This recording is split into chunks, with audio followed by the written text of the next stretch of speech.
In the cold silence of the galactic rim, a probe floated among the shattered remnants of what was once the Vrethi Imperium's Third Fleet.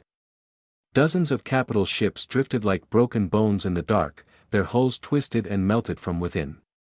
Data compiled by the probe was cryptic, energy signatures inconsistent with known weapons, structural failure without external impacts, and scattered distress calls that dissolved into static mid-scream.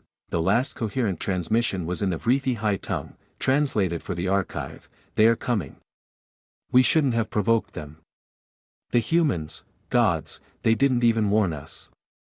Transmission ended. Archive seal opened. New classification initiated, Xeno Event H04, Humanity Engagement, Terminal Contact. Chapter 2, Outpost K-79, Corporal Maya Tursk adjusted her visor as the wind picked up again. The storm on Nephos 3 was raging, but not enough to delay the convoy. She looked up briefly from her post at the sensor tower's base, watching clouds the color of bruised steel swirl with hints of unnatural green. That meant magnetic interference, annoying, but manageable. The outpost was small. Only 30 personnel, mostly engineers. Their job? Install a quantum relay node and prepare the planet for terraformation. Standard stuff. Until the ship came, it didn't drop out of warp like normal vessels. It peeled its way into reality, as if the stars themselves were unwilling to let it through. Its design was not human. Not even close contact, Maya called in, fingers flying over her wrist console. Unidentified vessel, 10 clicks west of the relay. It's not broadcasting any signal. Wait, it's opening. The top of the ship irised open. Out poured figures, tall, sleek, armored in silvery black exoforms. Alien. Vrethi. Maya drew her weapon, but it was mostly reflex. She knew they weren't here for a chat. Maya ducked behind a cargo container as the first plasma bolt scorched the ground next to her. The engineers scrambled for cover, some screaming into comms, others frozen in shock, multiple hostiles. I count at least 15, no, 20. They're advancing in a line. Weapons hot. She shouted into her mic. Nephos command, requesting immediate evac or reinforcements. The line crackled. Nothing. The storm was interfering more than she thought. The alien soldiers moved in eerie coordination, like dancers in a death ritual. They didn't fire to kill at first. They disarmed. Disabled. Crippled. They wanted prisoners. Maya didn't give them the chance. She toggled her rifle to manual, bypassing the AI safety, and squeezed off 3 tight bursts. One of the Vrethi collapsed, its chest armor cracking open in a spasm of electric discharge. The others turned their attention to her instantly. "Worth it," she hissed, then sprinted for the interior of the command building. Inside, she found Lieutenant Rook patching into the drone systems. "They're not here to negotiate," Maya spat. "No," Rook said calmly. "They want our relay core. That's not even military grade. It doesn't matter. They don't care about the hardware. They want the encryption keys inside it. Our communications grid, Maya. They're trying to map it, subvert it." Maya frowned. "Then we can't let them have it." Rook nodded once. "Prep for hard burn. We're sending the data capsule off-world. You stay here and buy time." Maya hesitated for only a second. "Make it count," she said, and turned toward the door, rifle raised. Chapter 3, The Trigger. The Vrethi made a mistake. They thought the outpost was isolated. They thought humanity was slow to react. They thought they had time. They were wrong. By the time they breached the command center, the capsule was already gone, fired into low orbit, caught by a patrol cruiser minutes later. The data had already reached Earth before the first Vrethi transport left the planet's surface. When the footage hit the Human Assembly Council, there were no debates. The footage of Maya's last stand was burned into every senator's vision, her holding the corridor with a half-melted rifle, blood pooling around her boots, 6 enemy bodies at her feet before the final detonation took her, and her attackers, into fire. Ambassador Humin of Earth stood at the center of the human assembly, a woman with streaks of gray in her tightly braided hair and fire in her voice. We extended peace. We offered technology. We refused conquest. And this is the answer we receive. She turned to the assembly's central AI node, activate Protocol Icarus. The AI pulsed once in confirmation. Across the galaxy, hidden fleets powered up. Sleeper agents transmitted clearance codes. Humanity was no longer holding back, it was humanity's turn to be terrifying. Chapter 4, The First Return. The Vrithi didn't even have time to react. 3 cycles after the Nephos incident, a fleet of unknown human design entered the Syrii expanse, territory the Imperium had claimed for over 400 years. These ships didn't match any known human registry. No colony IDs. No diplomatic signatures. Just a brief IFF pulse from the lead battleship, HSS Vendetta, 3rd Silent Wing. The message was short: this system is now under human jurisdiction. Depart or be purged. The Vrithi, prideful as always, laughed. They never even got to fire a shot. In under 5 minutes, 4 of their patrol cruisers were disabled with weapons that didn't even light up space with energy trails. Just impact, implosion, disintegration. Human weaponry had advanced far beyond what any alien civilization assumed. Not flashy. Not theatrical. Efficient. Devastating, and silent. The Silent Wings were ghost fleets, classified branches of Earth's military never acknowledged in public, designed for operations that even humanity's own citizens weren't supposed to know about, until now. Chapter 5, The Last Envoy. Vrithi Prime was in an uproar. The Council demanded answers from their intelligence division, but none were satisfactory. The humans were no longer predictable. Their weaponry, tactics, and even ship production capacity had somehow outpaced projections by decades. Ambassador Elian Valcor stood once again at the Unity Conclave, this time not to mock humanity, but to beg for restraint. We underestimated them, he said, his tone brittle. They've hidden their strength behind words of peace. And we were too arrogant to listen. The Vothari delegate scoffed. Then you suggest surrender? No, Elian replied. I suggest we offer truth. Return what we took. Apologize. Before they come for our homeworld.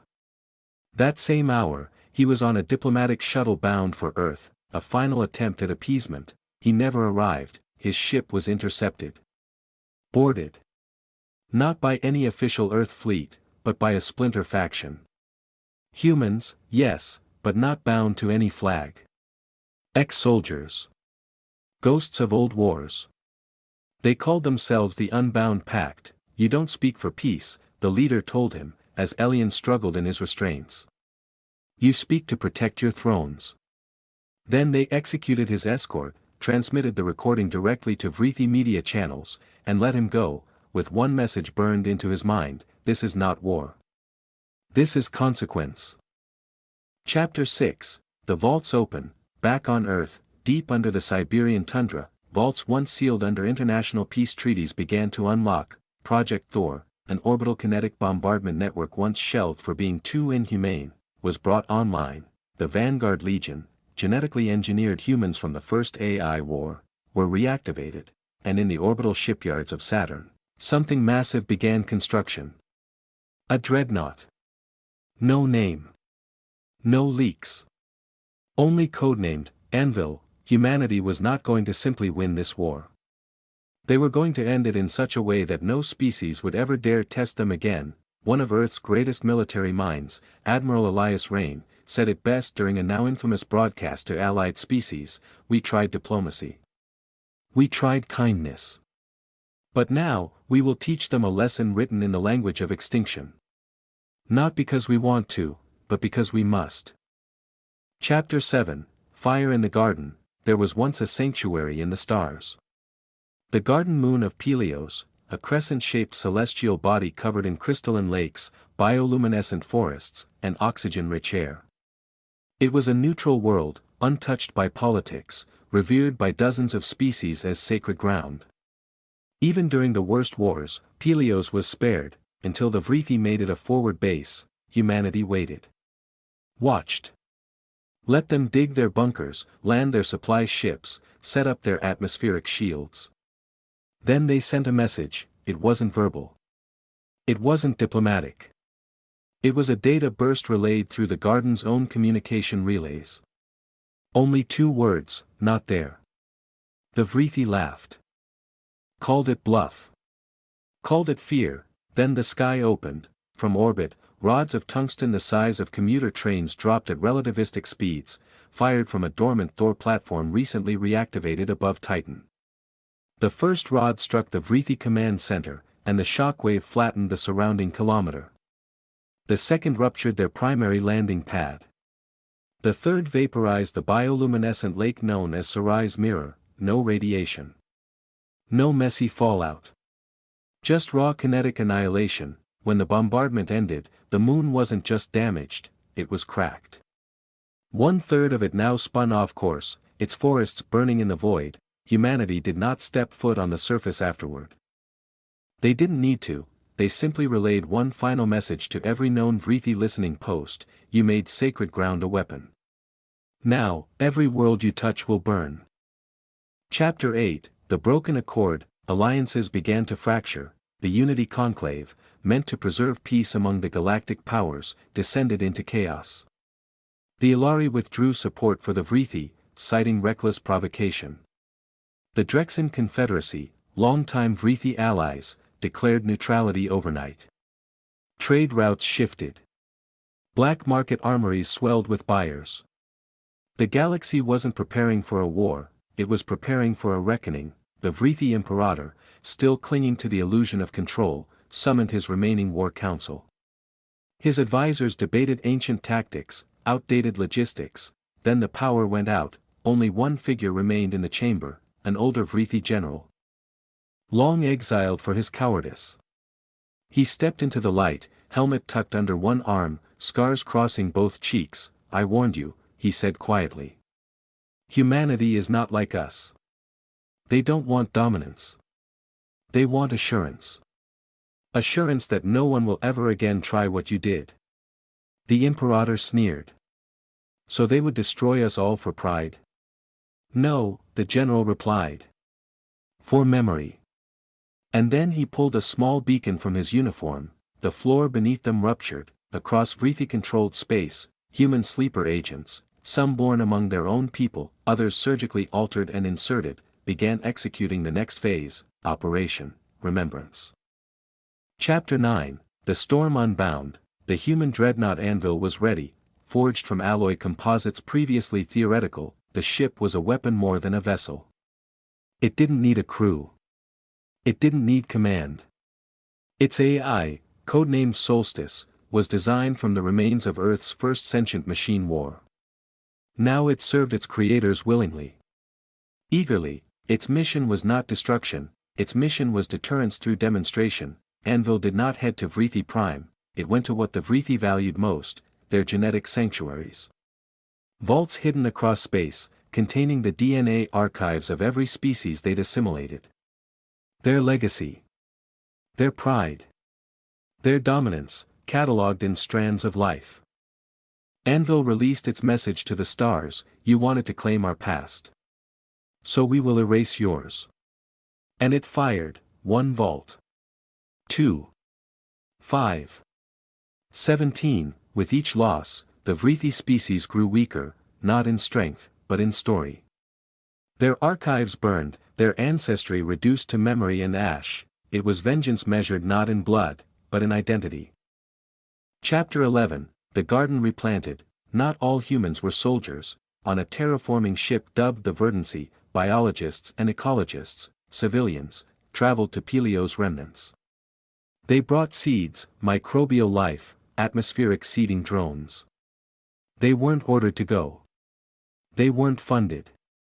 They volunteered. It took months, but the core fragment of the garden moon began showing signs of regrowth. The lakes would never return. But moss, lichen, air. Slowly, breath by breath, they brought life back to death. a plaque was placed at the landing site, in memory of what was, and in hope of what may be again. Strangely, Vrethi pilgrims began to visit. Not many. Just a few. Quiet. Humbled. They left no marks. They spoke no words. But they knelt, for the first time in centuries, they learned reverence. Chapter 12, The Final Signal. Years passed, the silent wings returned to deep space, the anvil was never seen again, rumored to be stationed in a pocket dimension, or orbiting Sol's black site moon. No one knew. Everyone feared, but on a quiet morning, Earth sent one final signal. It wasn't encrypted. It wasn't a warning. It was a recording. Of a child, a girl, laughing, playing in a park. Birds overhead. Wind in trees. A simple moment of peace, the message that followed, this is what we fight for. Not glory. Not vengeance. Just mornings like this. The galaxy. For once, listened. Chapter 11, The Garden Replanted. Not all humans were soldiers. On a terraforming ship dubbed the Verdancy, biologists and ecologists, civilians, traveled to Peleo's remnants. They brought seeds, microbial life, atmospheric seeding drones. They weren't ordered to go. They weren't funded.